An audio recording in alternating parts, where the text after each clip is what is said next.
I'm Cristina Howorun outside of the SIU headquarters, essentially Ontario's police watchdog. Now, this whole system was supposed to be completely overhauled last month, but that changed when Ford came to power.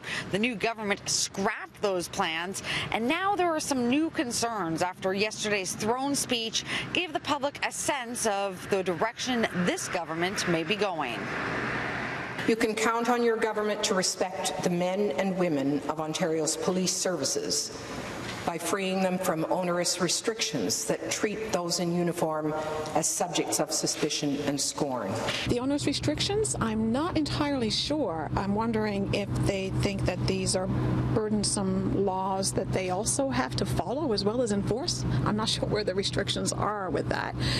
And heavily scrutinized, I would think police officers who are paid to enforce the laws and serve and protect should be heavily scrutinized, yes. Joanne McIsaac's brother Michael was killed by police in Ajax. The family believes he suffered a seizure before running from his home naked. Police say he was armed with a table leg. They shot him, and the SIU did not lay charges against the officers involved. Do you realize that they even lost the supposed table leg that they say Michael had? They couldn't even tell us the trajectory of the bullets. They missed witnesses. I think the establishment itself is weak. I don't know if it's because there is already a bias, in my opinion, with police, but I think certainly in Michael's case. It's a bias that Andre Demise, a community activist, believes will only be exacerbated by the government's divisive language. If you're elected to represent police officers, you should just say so. But if you're elected to represent the people, that means all the people of Ontario. That includes black and brown communities too.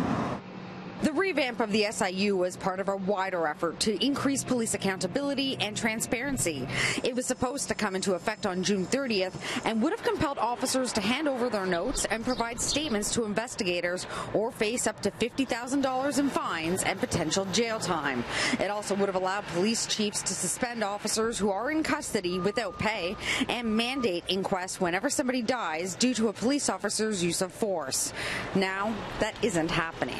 If you're a young black man in Scarborough, you will not be well treated by this government from the looks of this particular throne speech. In a statement to City News, a spokesperson for the Attorney General writes, "Our government has pressed pause on implementing the Ontario Special Investigations Unit Act to take the time to conduct a full and thorough review of the legislation and consult with experts, police services, and the public. As such, the SIU's mandate and responsibilities under the Police Services Act remain unchanged at this time.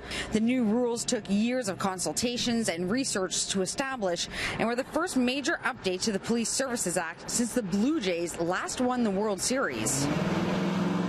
If you want to ensure public trust in policing, you have to assure the public that when the police officers break the law, they're going to be held to the same laws that we are. McIsaac is still challenging the SIU's findings in her brother's death.